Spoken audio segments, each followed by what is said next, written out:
So initially I didn't have a real start to this. I just like to sort of chat. So I tell you, we'll jump in now. Yeah. This show is called Mastering Business Growth because, as I mentioned, I'm trying to master business growth. Whether that's possible or not, I'm going to try. In the pursuit of some great conversations, and hopefully we'll learn a thing or two. So please, can we start by introducing yourselves, who you are and what you do? We'll start with you, John. Yeah, John Lane. So my role in YourWealth is Marketing and Operations Director. My background is Viva all my career, which is where I met the rest of the guys. So 4 years ago, got the opportunity to take redundancy, jumped at it, wanted a new challenge. And then timing was just right, and these guys were looking to form YourWealth. So, yeah. Lovely. Simon? Yeah, so I'm Simon Cowley. I'm one of the directors and financial planners at YourWealth. So as John mentioned, we set up just over 4 years ago now, and basically just trying to look after people, do the right thing, and look after their finances and see where we go from there, really. Sounds great. So what exactly do you do at YourWealth? What are the services? So we are financial advisors or financial planners. So our entire ethos of how we work is we plan people's finances and then all the products and everything else that comes from it. Is it always just people specifically, or is it for companies as well? It's for both, really. Right. So predominantly our main, 80% of our business is people. It's their personal finances, but we do look after a lot of finance directors, managing directors of sort of small and medium-sized businesses, because we can do a lot of work for them and their staff and look after pensions and do some protection planning for their business and planning around that as well. So we look after both, really. Yeah, got you. So I'm curious, where did it all start? How did you get up to this point? You say your background was at Aviva. What before that? Where did it all start? With me, on my whole career, very boring, really. My whole career was at Aviva, so man and boy at Aviva. But my main job was promoting Aviva to independent financial advisors. So on a daily basis, I was out seeing people like Ollie, Katie and Simon, and that's where I actually got to know them. From my Aviva connections, we became friends. And I think what was... I'd kind of seen that side of it, and I'd spent 20 odd years calling on financial advisors, so kind of knew what was good, bad and ugly. So I think who? So I think what I wanted to bring to YourWealth is my experience of what I've seen work out in the market. And it was, it was just an opportunity to have a completely new challenge. It's you're going from a massive Aviva where everything's looked after for you. They even bring fruit on a daily basis for you. I was say it must have been quite the sort of shock, even culture-wise. It was. At first, YourWealth, when I first took redundancy, YourWealth wasn't even a thought for the first few months, and we just went into lockdown as well. I found it really strange because I've always worked really hard, and then what the hell do I do? So it was a bit scary, if I'm honest, and it did shock me for a few months, and then you get your head around it, and then we started to talk about YourWealth. Was it your first time setting up your own operation? Yeah, it was. I would say just always Aviva, really. So I'm always had a big corporate sat looking after me, sorting my pension, all my stuff, and making sure I had my nice car and stuff. So all that overnight disappeared. Don't know what I did there. But I was looking forward to it because, I could, without being big-headed, I could do my old job, stood on my head, and there was no new challenges. You knew what you were doing. It was good. It was still, the company, the friends and people that you'd worked with was great, but I needed something else to interest me. Do you ever miss the security or simplicity of working in a bigger team? There was no simplicity. I don't really miss the security. I just miss the people. I miss sometimes corporate's good in, things, you just go get that done. You don't have to think too much about it because there's always a big checkbook to go and pay for it. Whereas it has to be different when you're your own business. Well, that's the big thing, isn't it? When it's your own business, it's if there's a problem, it's your problem, and it doesn't matter if it's big or small. It's yours to deal with, and it must. Again, I never had it. I always worked for myself. A couple of little pub jobs or whatever when I was super young, but for the most part, I never knew what it was like to be able to be like, oh, that's so and so department's team. Never knew what that was like, so it must have been interesting. So it was good, but then you go into a smaller business, and then there are obviously you're in charge of your own destiny to an extent, but the decision making's yours, because every big company, and Aviva's no better, no worse than any others, you get stuck in, nobody's going to make a decision, or it takes ages, or it has to go through this, that and the other, and it just takes months on end, whereas, you're more nimble, because it's just like, are we going to do this? Yeah, it is literally like that when that sounds a bit glib, but, you can make a decision a lot quicker. Okay, I'm sure we've made a few wrong ones, because every business does, but, at least we're more nimble and can adjust. So, I really just miss the people, if I'm honest. That's the major thing. That's fair enough. And, the more people I speak to, the more I realise it's not just because me and my brother, similar thing, we've worked with some small companies, we've worked with some very large companies, and the common theme is that the bigger the company, more of a pain in the ass it is to work with them, because it's like, you're never speaking to just them anymore. It's like, I don't know, you need to pay us. Like, I'll send it over to so-and-so, and they'll maybe look at that in 2 weeks, and then you have to fill out a new supplier form and all that. And it's like, oh my God, just pay me, just sort it. It's bureaucratic, isn't it? But that's exactly what it is. Isn't it? So. Of course. Simon? I've worked for various different corporate backgrounds, and, I get bored quite easily, so I move on quite quickly from different job roles. But with John, he is literally, as he said, seeing the good, bad, and the ugly. And it kind of, when John left Aviva, I just sort of spoke to him, and we're quite close, John and I, and sort of said, well, why don't you come and help us and help build this together? And that's what the four of us did, really, during lockdown, which everyone's always worried. Everyone always goes, oh, what was that like in lockdown? It must have been scary. But it was actually really good for us. And most businesses, of course, really struggled through lockdown. But for us, setting up, it gave people opportunity, because they were bored at home, to actually look at their finances and go, I actually better. And also, I want to retire quickly and retire sooner. So, we look after kind of people's pensions, inheritance tax planning, protection planning, their businesses. And it made people think of, I don't really want to work that much longer. Hang on, let me find all my dusty pension statements and go and speak to someone. So that's kind of how it really worked for us. And, we invested a lot of time and energy and effort into YourWealth, and, basically one of my good friends, he's an estate agent, excuse my French, he just says, you're fucking everywhere. So that's kind of what we went for. We wanted to get really into the local business community. And I'm pretty sure I've heard you on the radio and everything. Yeah. So we tried to, as John said, we've done some good, some bad things, some things that weren't, quite the right thing for the business growth. But we felt like we needed to try things, and that's what we do. We do try, the bureaucracy that you have in larger companies is we're just able to go, let's give it a go and crack on from there, really. And that's what we've done. I love that. Well, that brings me on perfectly to, there's two main things I like to talk about on this show. There's the business development side of things, because if you've not got any business, you don't have a business. Correct. And then there's the operations, so what it looks like for a customer when they start working with you, the day-to-day, that kind of thing. So let's talk about it. You started in lockdown. Yep.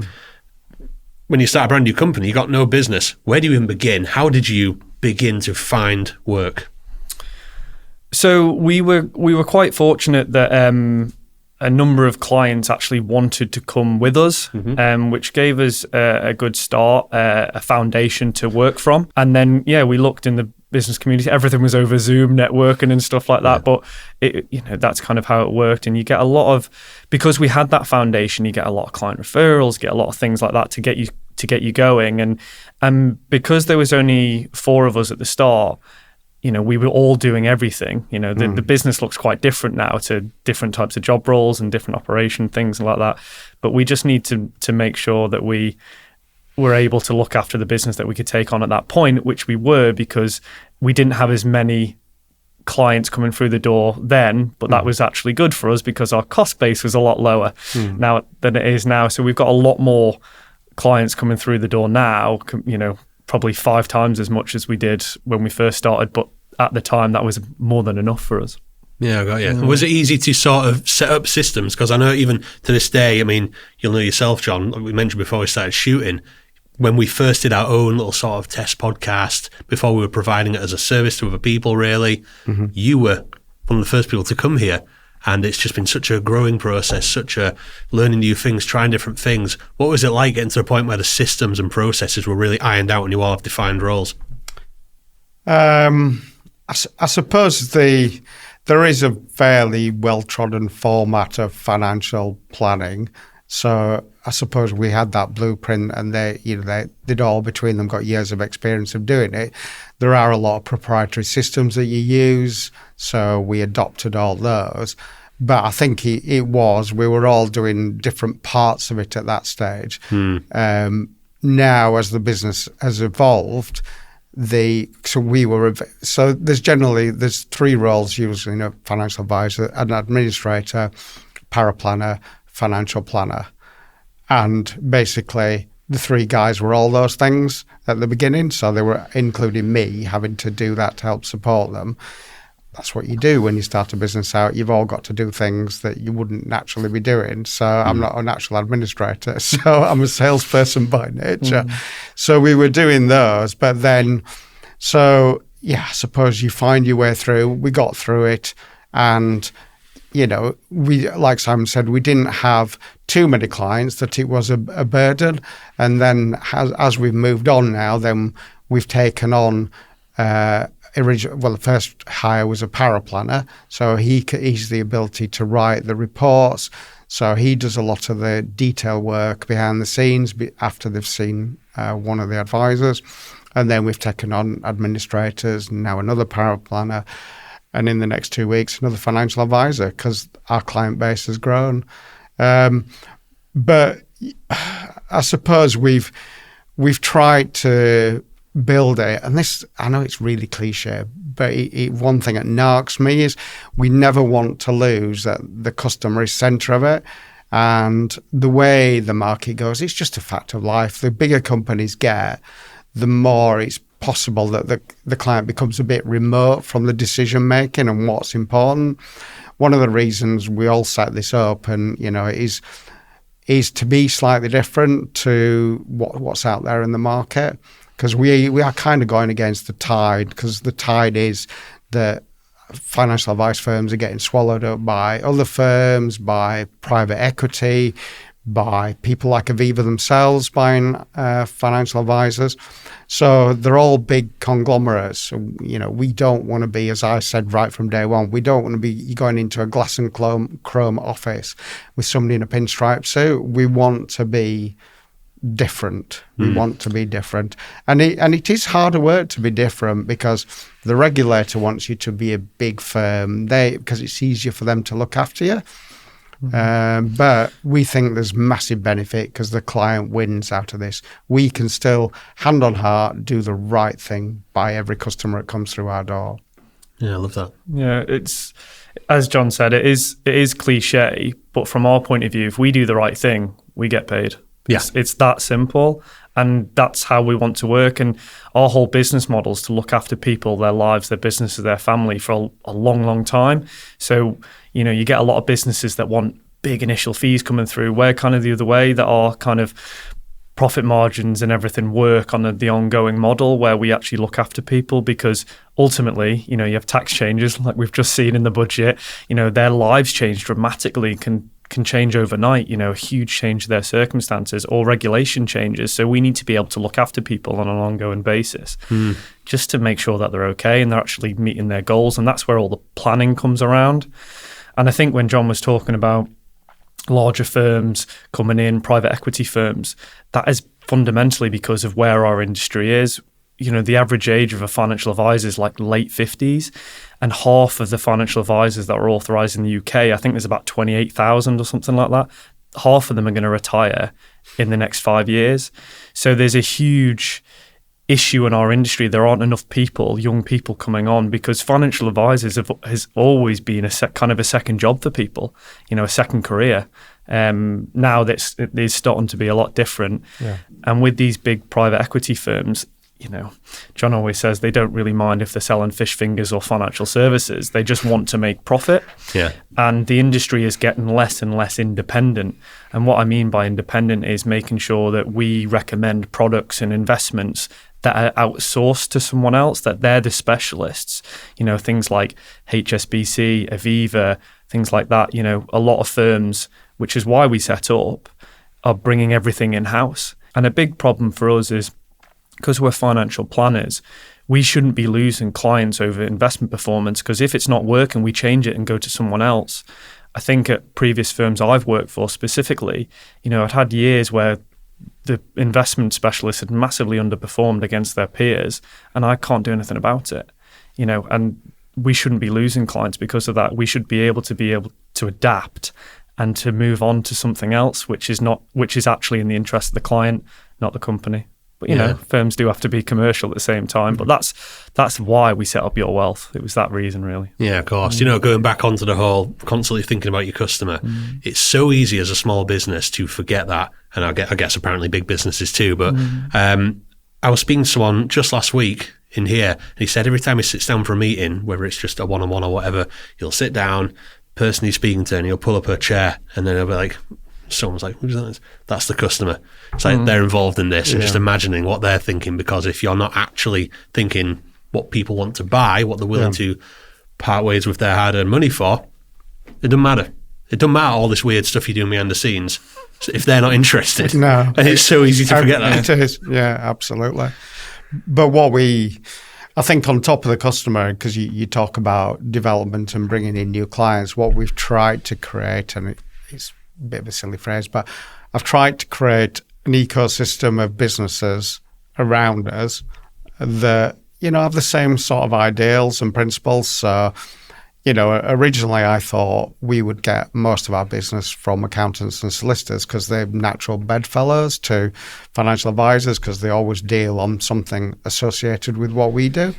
And we do, and we've got some great relationships, but we've built up lots of relationships with other types of businesses, with HR firms, with people like Pro Development that are in the same building as us, consultants, all sorts of people. But now whatever one of our clients might need, we've got somebody somewhere that we can recommend hand on heart and know they'll be looked after. And then it ends up working the same way back to us. So people go, I trust YourWealth, and because they've helped with that, and I see what they're about and see what they're doing.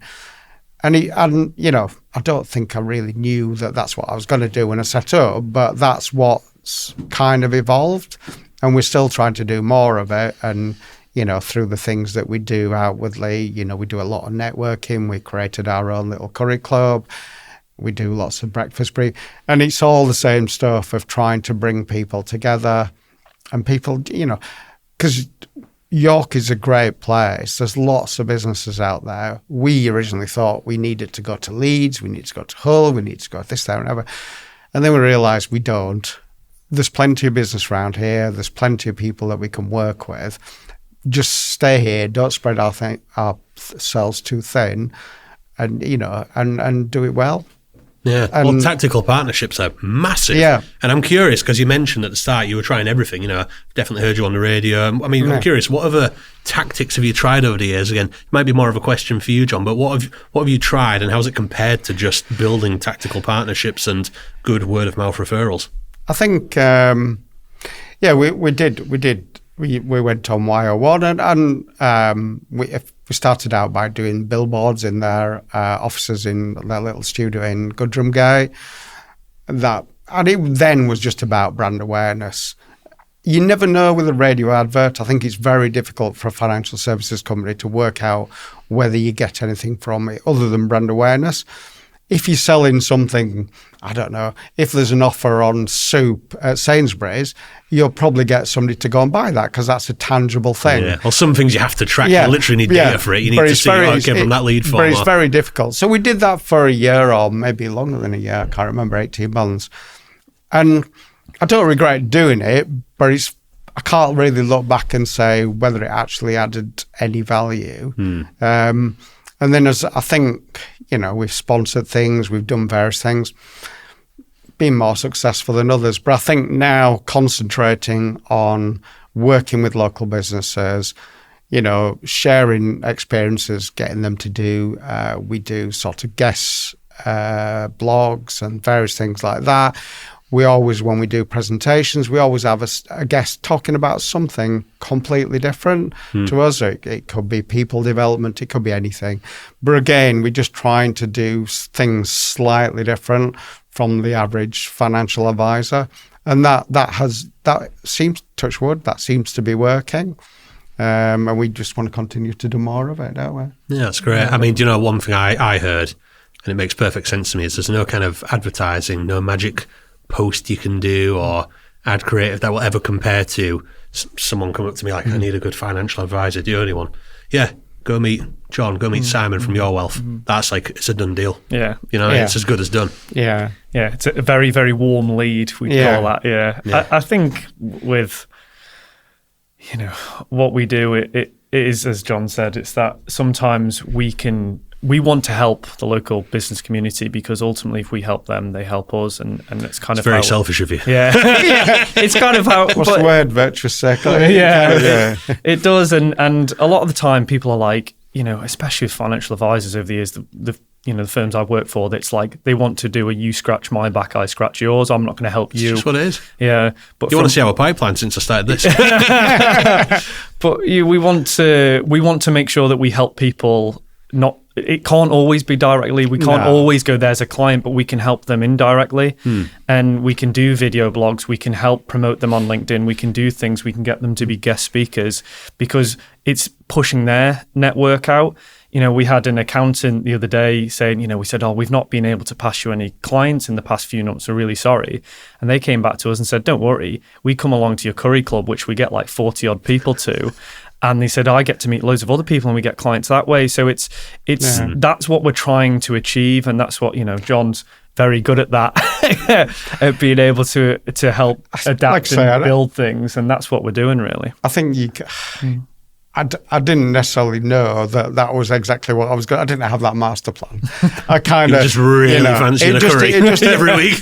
Beer and curry. What's not to like? So I don't get any corporate benefits. So a beer and curry on YourWealth is well. You get a phone, but the thing is, I find it's enjoyable. So you get to work with local firms. You're generally dealing with nice people, common goals, just to get on, to make their business successful, to make yours. And it seems to work. And that's what we'll try a few new things hopefully in 25. But we like the format that we've created, and we're about to take on a new, younger financial advisor. That will change the dynamic again. So we might do slightly different things that work for her, that that might not, that we currently don't do. And it's not just building, establishing trust with our clients, which is basically what we try and do. It's their hard-earned money, years worth of work that we need to be able. They need to trust us to look after it, but we need to be able to have other firms that we can trust. We don't do wills or power of attorneys or, things like people's accounts and people's bookkeeping and things like other businesses that need some PR, some other things like that. So we can help our clients, not just from their business planning, their protection planning, their pensions, their inheritance tax planning, their investment planning. We can help them with other aspects of what they need in their lives. And that's why we want to establish these sort of working relationships with lots of different firms, so it helps our clients at the end of the day. Yeah, love it. So I'm curious, operations wise, what does it look like? Let's say I'm a customer. I go, right, I need to be putting some money somewhere. How does it look? What's the process? So we offer kind of the first meetings free of charge, no obligation. Katie always says nothing's free, but we always say it's free of charge, no obligation.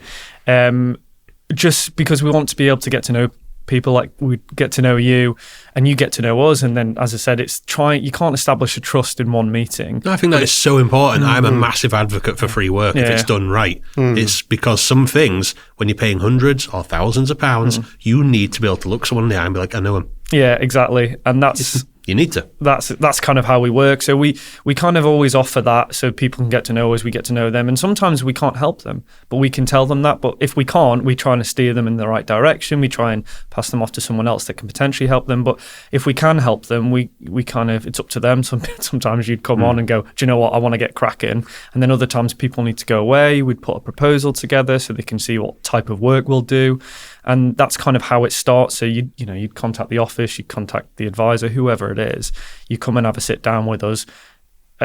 whether that's at our office, your home, Teams, whatever you want. We're really flexible because at the end of the day, it's up to you what you want, not it's not down to us really. Yeah. So what's the model? Is it like, do you pay monthly, or are these like one-off things, or how does it work? So we have like initial work. So things like, it could be, you could come to me and go, I've got 4 different pensions from various different companies I work for. I have no idea what they're in, because every single pension scheme is different. So it's our job to figure out what they're in, if they've got any guarantees, lots of things like that. And how can those pensions match the long-term objective? You know what? You could say, I want to retire in 10 years. Okay, that's the objective. How do we achieve that? So we'd kind of look into that to begin with. And that initial work would be a one-off fee. So we charge kind of a 1% initial advice fee on the assets that we review. We're not going to look at your cash unless you want to invest it. We're not going to look at your property. We're not going to look at your business. It's things like pension assets, investment assets, things that are actual tangible that we're looking at. So we charge 1%. It does tier down. So depending on how much money you have, it starts to get lower and lower and lower, because we feel like even though our liability of the work that we do gets higher, it doesn't get as high as carry on 1% across the board. So so we make sure that we don't want to profiteer. We work and live in Yorkshire. We need to understand our clients, and we need to make sure that value for money. They have value for money. They're not going to see me pull up in a Porsche anytime soon. So, I hide that around the corner. I was going to say, would you make more money if you were doing this in the States, where people are more flashy? And yeah, I think as well, even in like London, for instance, we speak to lots of different financial planners, financial advisors in different areas of the country. And some people want, I want my advisor to turn up in a nice car because then they know what they're doing. If you did that here, in my opinion, that instantly would scream, be careful. Yeah, exactly. People don't like that really around there. Our colleague Ollie always says, you need a Golf. So why do you need a Golf? He said, it means you know what you're doing, but you're not flashy. So that's kind of it. And so that's the initial bit. And then once you accept the advice, also a big thing for us is we put the advice together, which takes a while. You get a very, very long-winded 30-40 page document, which you probably will lose some sleep over, but it's our job to kind of make it as simple as possible for our clients. You don't have to accept it. You can walk away. Of course, the fee would be liable because the work's been done, but in general, we do not want to force clients into doing anything. We're here to advise, not tell. So once you accept the advice, we implement that advice, which is part of that initial advice fee. And then at that point, you become an ongoing client. You also don't have to be an ongoing client, depending on what you want from us. Sometimes we would say to a client, we don't think you're going to get enough value out of us from this. Therefore, come back to us when you need this or this. So that's kind of how we look at it. Our ongoing fee is 0.75% of the assets that we look after, but that also tiers down as well for the same reason as before. We have like a 30-day, we take the fee every 30 days for 2 reasons. One, that stock markets fluctuate. You'll feel pretty hard done by if your value is at X and then let's say COVID happened and the stock market dropped and then you paid an annual fee at that level. I think we take it so it levels out the performance, so it takes an average of every 30 days. And also a client can cancel at any point, so they can take it away to look after themselves. They can go to another advisor. They don't even have to tell us. We would just be informed by the provider. And that's another thing about us being independent. You're not locked into anything we do. It's your money. It's not ours. And I think with any relationship, whether that's a working relationship or whether that's with your partner at home, if you feel trapped, you push away from it. And that's kind of everything that we don't do. We want to make sure that you feel comfortable. It's your money. You can look after it. You can do whatever you want with it. Because, it's like anything. If you give people freedom, they'll stay with you a lot longer. So that's kind of how we work. So I want to bring this to a close fairly soon. I'd like to talk a little bit just about the struggles of growing the business. You were saying it's new challenges, things you maybe wouldn't predict as you've gone from 4 to now going to be 8. What's that like? How are you dealing with it? I think I mentioned while we were off camera, it is weird now that you literally open the door to the office and there's all these people sat there and you go, oh, we're looking after these. So it is you have to, I think there's a bit of a psychological change in yourself, because when it was just the four of us, it is just the four of us, and you kind of, you're not responsible for each other. You kind of got a common goal, but that's us ours. So it is. And what comes with that is, then you've got somebody you've got to train that then wants to, have they got career aspirations and stuff like that. So it does take you a little while, I think, to get your head round the responsibility, because none of us, all four of us, have never actually had an employee. We've always effectively worked for somebody. Did you find yourself having to tighten up a bit more and be a little less broy with each other, sort of thing? Yeah. We'll leave it to that. Yeah. Well, you do, don't you? Because it is a different dynamic. And then, so I think there's that. And then, just generally working around people's, different ways. You have to get used to how people work, and their attitude to work might be different to our attitude to work, and then, but frankly, it's not being difficult. It's just remembering, this is a daft one, but we need to put a schedule in for people's reviews. Well, you don't know if you've not done it, and then you start to think of things like that. So you then build a better structure around it. And not say we were haphazard, because we weren't, but and then we have guidance from HR and people like that. So and now we're on our fourth employee. We've kind of got a better setup. But I'll be honest, I think our first employee, I think we've probably just felt our way through it with guidance from HR and, and our accountants and stuff like that. But no, it's just an extra challenge. It's just an extra thing that you have to think about is, I've got to think about organising, networking, curry clubs, where we're going to get our business from. And then now I've got to think about, are our employers happy? Have they got enough to do? Have they got too much to do? They want to take time out to do this exam. So they're just extra things that you have to think about. So just a few more plates to spin, but it's not. It's great. I really like it. It's ultimately worth it. Yeah, it's definitely worth it. Yeah.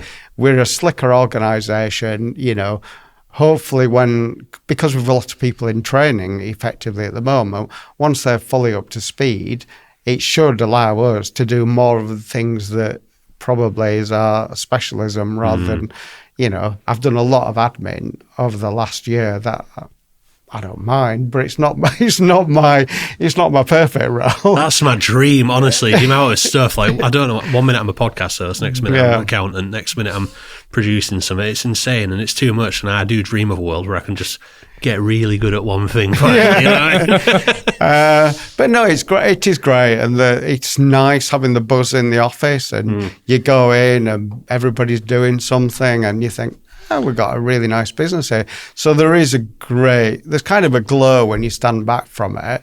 Again, that sounds a bit soppy, but I'm really proud of us guys. We've done that. It's a really nice feeling that you don't necessarily get in a big corporate. So yeah.